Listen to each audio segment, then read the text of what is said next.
Halo semua, pada video kali ini kita akan melanjutkan pembahasan soal OSN Kimia tingkat nasional tahun 2024. Soal yang akan kita bahas kali ini adalah soal nomor 6 tentang semikonduktor 26. Semikonduktor 26 merupakan senyawa semikonduktor biner yang tersusun dari logam golongan 2A atau 2B dan non-logam golongan 6A. Pada umumnya, semikonduktor 26 yang mengandung logam 2B memiliki dua struktur kristal, yaitu heksagonal wurtzit dan kubus zinc blende. Menurut gambar berikut, ini wurtzit itu kayak gini, zinc blende kayak gini. Salah satu contoh semikonduktor 26 adalah CDS. Senyawa tersebut memiliki celah pita energi yang cukup lebar 2,42 elektron volt sehingga banyak digunakan untuk aplikasi optoelektronik. Soal poin A, tentukan bilangan koordinasi ion CD2+ dan S2- pada struktur zinc blende. Pertama, kita lihat di sini ya. Ini ada yang ungu, ada yang kuning. Biasanya kation itu ukurannya lebih kecil, jadi anggap aja yang kuning ini CD2+, yang ungu ini adalah S2-. Kalau kita lihat bagian CD2+, ini dikelilingi oleh 4 atom S2- ya. Artinya bilangan koordinasi dari CD2+ itu adalah 4. Kemudian S2-, bilangan koordinasinya berapa? Ini kan CDS, perbandingan jumlah CD dan S-nya adalah 1:1. Kalau salah satu bilangan koordinasinya adalah 4, maka yang lain juga 4. Kayak gitu. Bisa kayak gitu caranya, atau bisa juga ini di-expand ke atas atau ke samping. Jadi nanti kita tahu satu atom atau satu partikel S2- ini dikelilingi oleh berapa CD2+. Harusnya sih 4 juga ya. Oke, cukup mudah untuk poin A. Kita lanjut ke poin berikutnya, poin B. Berikut adalah pola difraksi sinar X dari zinc blende CDS yang diukur dengan radiasi CO ke alfa 1, lambdanya 0,154,059 nanometer. Angka dalam kurung merupakan indeks Miller HKL dari masing-masing puncak diikuti dengan posisi tepat dari puncak tersebut. Oke, ini data difraksinya ya. Nanti kita bisa pakai salah satu data aja, nggak perlu semua dipakai ya. Yang B, hitung panjang sel satuan CDS dalam struktur zinc blende dalam nanometer. Jika Anda tidak memperoleh hasil, gunakan A sama dengan 0,6 nanometer pada perhitungan selanjutnya. Baik, kita mencari panjang sel satuan. Kaitannya dengan difraksi sinar X ya. Berarti ini nanti berhubungan dengan hukum Bragg. Hukum Bragg itu rumusnya adalah N lambda sama dengan 2D sin theta. Nah, D ini adalah jarak antar bidang. Jarak antar bidang sesuai dengan indeksnya. Indeks Millernya maksudnya. 111, 200. Nah, itu adalah jarak antar bidang. Nah, kemudian rumus yang dipakai lagi adalah hubungan antara jarak antar bidang yang sesuai dengan indeks Millernya dengan panjang sel satuan. Ini rumusnya adalah kayak gini. D itu sama dengan A ini adalah panjang sel satuan ya. Akar H kuadrat tambah K kuadrat tambah L kuadrat, di mana HKL ini adalah indeks Miller, gitu ya. So, nanti step pertama kita akan gunakan persamaan hukum Bragg untuk mencari nilai D. Setelah dapat nilai D, kita masukkan ke rumus ini untuk mencari nilai A. Gitu ya. Oke, kita mulai aja yang pertama, yaitu mencari D. Kita pilih salah satu untuk mencari D. Kita pilih aja yang ini ya. Yang HKL-nya 111. Jadinya kalau kita masukkan N lambda, N-nya 1, lambdanya adalah ini 0,154059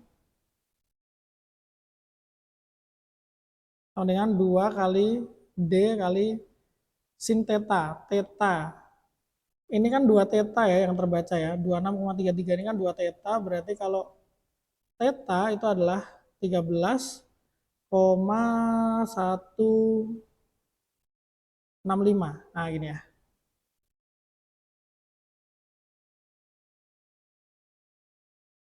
Nah, dari sini nanti kita bisa dapat nilai D-nya. Kita pakai kalkulator aja. 0,154059 nanometer dibagi dengan 2 kali sin 13,165. Ini ya, 0,3382. 0,3382 nanometer. Nah, langkah selanjutnya adalah kita mencari nilai A. Ini ya. Nah, kalau kita nggak dapat nanti pakai A 0,6. Kita cari dulu ya, pakai rumus yang ini. Rumus yang kedua. Berarti D-nya kita pakai ini. 0,3382 sama dengan A dibagi dengan akar HKL-nya. Berarti ini 111 ya. Ini 1 kuadrat tambah 1 kuadrat tambah 1 kuadrat. Ini berarti nilai A-nya adalah, pakai kalkulator aja. Ini tadi nilai D ya. Berarti kita kalikan akar nih 1 kuadrat 1 berarti 3 ya. Akar 3. 0,5858 nanometer. Nah, udah ketemu jawabannya berarti ya. Kalau dibulatin sih jadinya 0,6 sih, cukup dekat. Tapi nanti untuk perhitungan selanjutnya kita akan pakai 0,5858. Oke, kita lihat soal berikutnya. Soal poin C.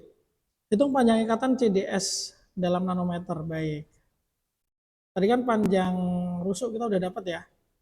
Ini kita bikin aja titik ya dari sini ujung ini. Jadi kita ambil diagonal bidang. Nah, ini kalau kita tarik garis diagonal bidang itu kan berarti kurang lebih kayak gini. Habis itu berarti nilai diagonal bidang itu akan sama dengan panjang rusuk atau panjang sel, panjang unit sel diakarkan 2. Karena ini kubik ya. Terus habis itu di sini itu ada penghubung nih. Nih. 1, 2, kita gambar aja ya. Nih. Ya, kayak gini ya, kurang lebih ya. Kemudian panjang dari masing-masing ini adalah RCD tambah RS. Nah, tapi kalau ini dimintanya panjang CDS, ini berarti artinya panjang CDS itu berarti dari sini ke sini ya, panjang CDS. Kita misalkan sebagai L gitu aja. Atau apa ya? Kita misalkan P, boleh ya? P gitu aja. Nah, ini jadi nilainya P, P, P, P. Nah, kemudian ini kan geometri dari atom kuning ini atau si CD ini kan adalah tetrahedral. Tetrahedral itu kan sudutnya adalah 109,5 derajat. Ini juga sama. 109,5 derajat. Nah, selanjutnya berarti kan ini kalau pakai aturan kosinus tuh kayak gini ya. Ada 2 garis gitu kan, segitiga sembarang. Ini anggaplah ini segitiga gitu kan. Ini theta, ini A, ini B. Ini jangan pakai AB deh. Ini panjangnya P, ini panjangnya Q, terus yang ini R. Nah, maka ini berlaku R kuadrat itu sama dengan P kuadrat tambah Q kuadrat dikurangi 2PQ cos theta. Kayak gini ya. Nah, kalau kita terapkan di sini, berarti kan ini ada P sama P, sudutnya adalah 109,5. Kemudian panjang yang ini, yang warna biru ini nilainya adalah sama dengan A per akar 2 dibagi 2, karena ini setengahnya kan. Berarti ini kalau kita terapkan aturan kosinus, kita bisa tuliskan bahwa A akar 2 per 2 kuadrat itu akan sama dengan P kuadrat tambah P kuadrat dikurangi 2P kali P kali cos 109,5 gini ya. Atau kita bisa tuliskan ini sebagai, ini berarti A, ini kita kuadratkan berarti jadinya A kuadrat, ini akar 2, 2 dikuadratkan 4 berarti 2 per 4 setengah. Nah, A kuadrat per 2 sama dengan ini 2P kuadrat, 2P kuadrat, oke bisa kita hilangkan, bisa kita satukan ini 2P kuadrat, 1 minus cos 109,5. Ini ya. Berarti kita bisa cari nilai P itu adalah sama dengan, ini P kuadratnya dulu aja ya, jadinya A kuadrat per, ini duanya pindah jadi 4, 1 min cos 109,5.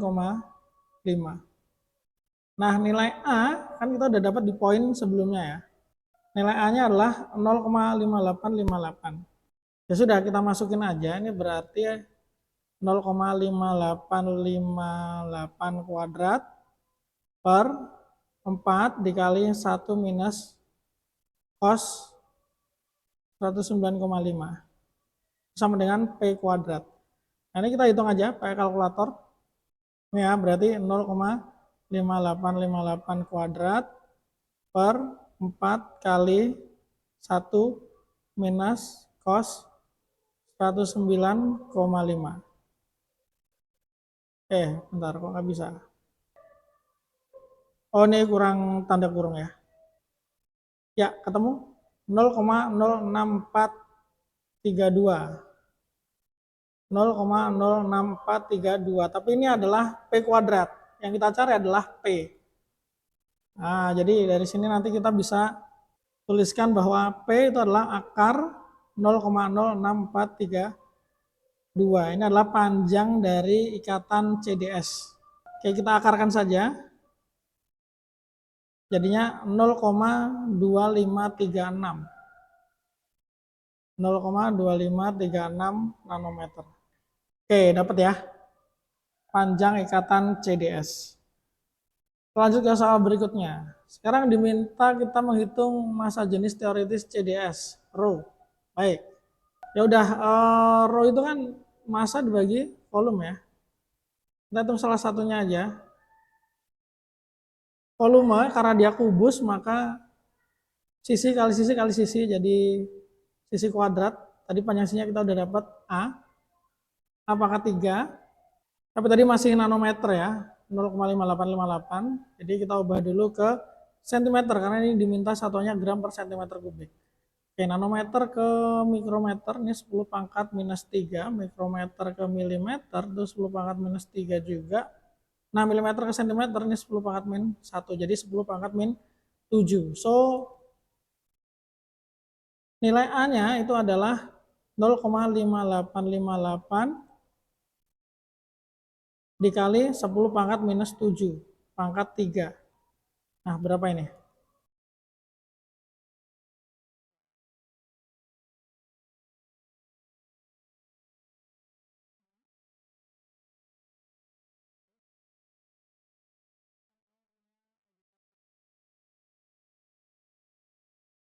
Oke, kita lihat hasilnya. 2,01 kali 10 pangkat minus 22. 2,01 kali 10 pangkat minus 22 cm kubik. Nah, sekarang tinggal kita cari massanya.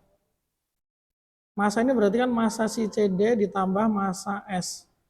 Massa itu kan adalah mol dikali AR ya.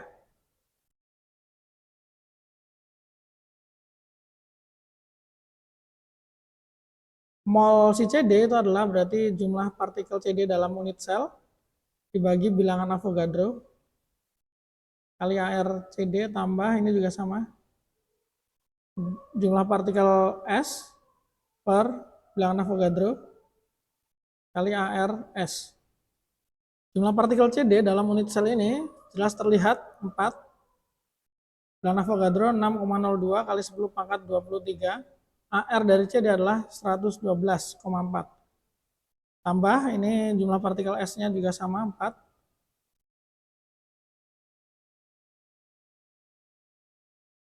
AR-nya S itu adalah 32. Ya, kita hitung aja ya pakai kalkulator ya.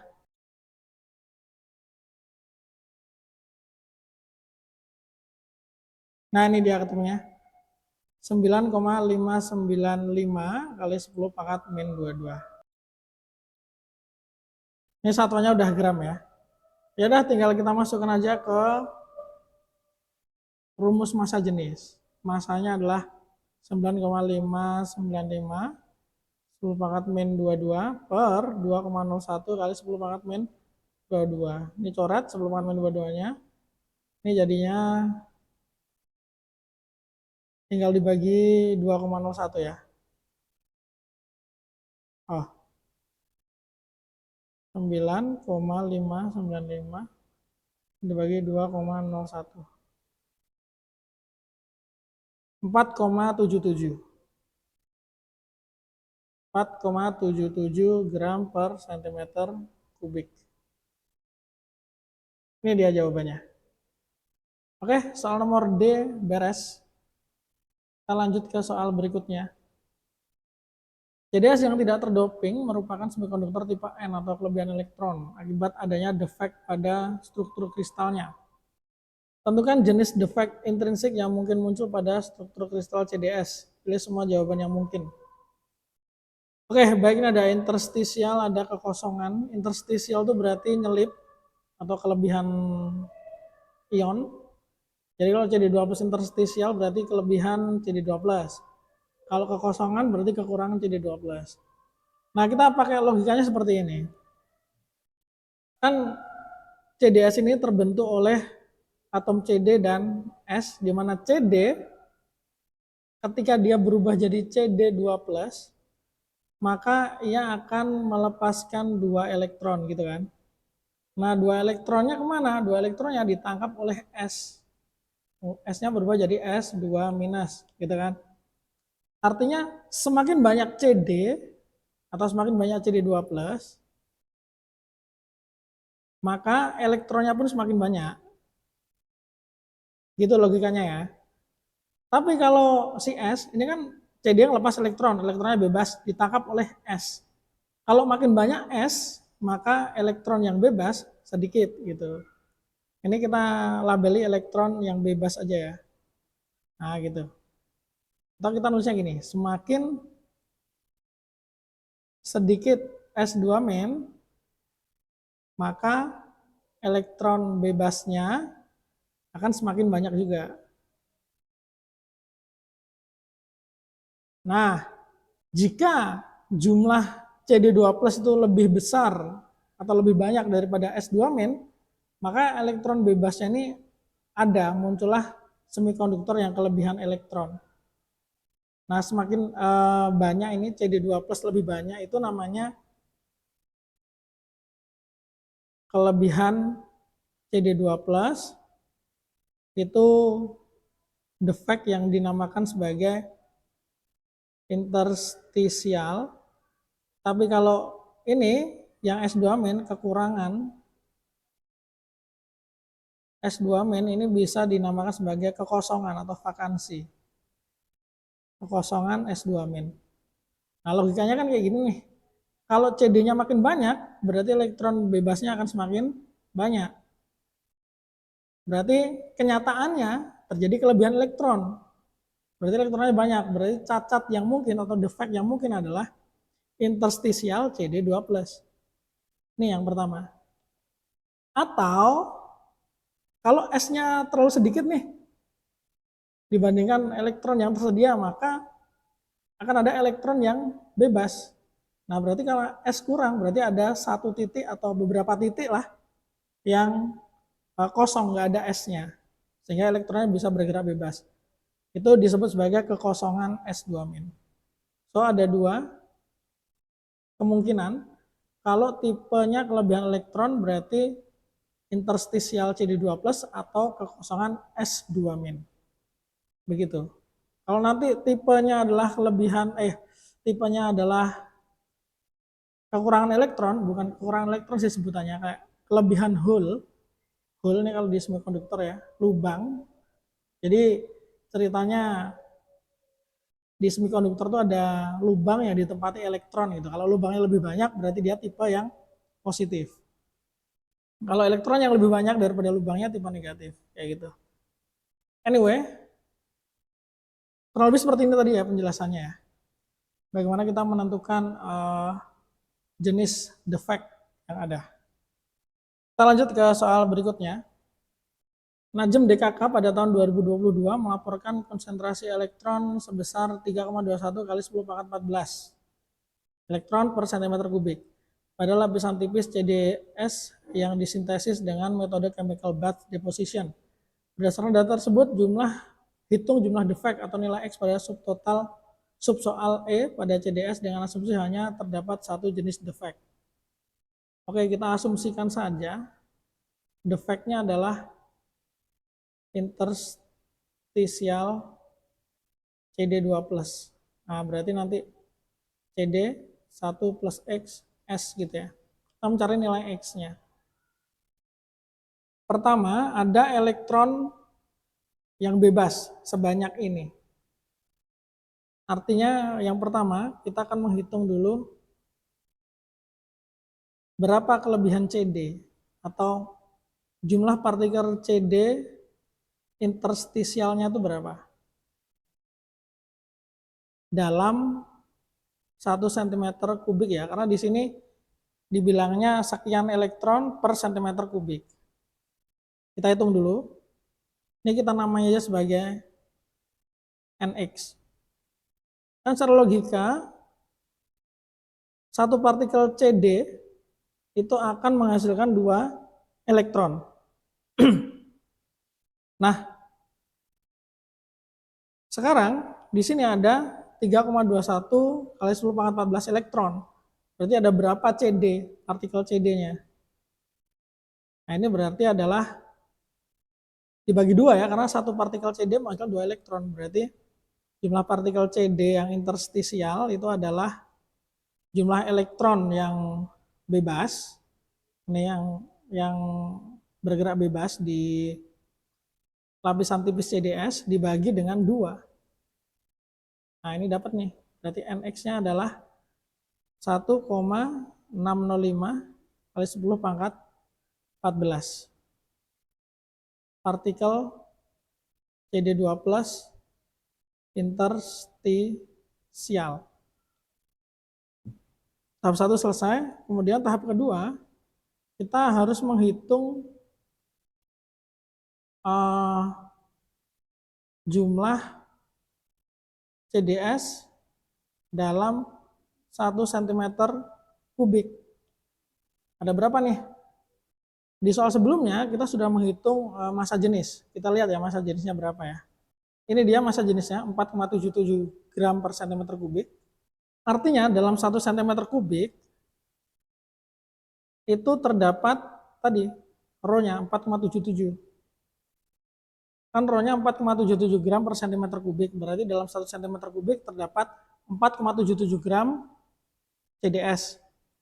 Nah, 4,77 gram CDS ini berapa partikelnya? Ya udah kita cari dulu molnya.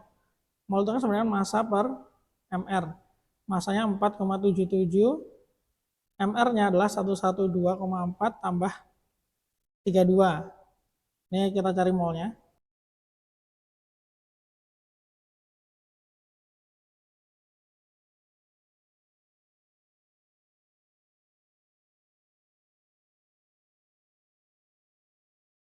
Hasilnya adalah 0,033.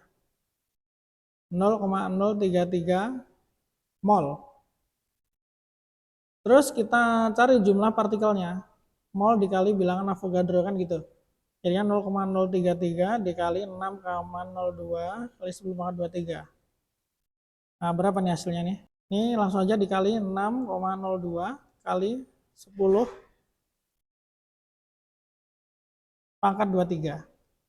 Ini hasilnya 1,9886 atau kita singkat aja jadi 1,989. Oke. 1,989 kali 10 pangkat 22 partikel atau molekul CDS. Nah, X itu kan adalah bisa kita bilang fraksi ya. Ada berapa banyak CD2+ interstisial nih dalam satu molekul CDS kan gitu. Jadinya tinggal kita hitung X-nya.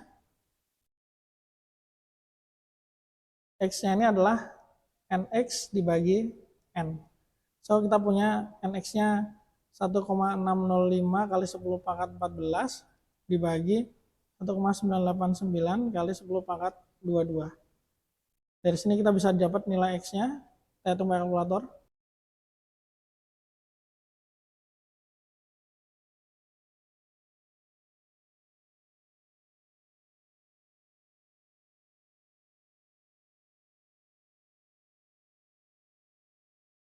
Nah ini ya, 8,07 kali 10 pangkat minus 9.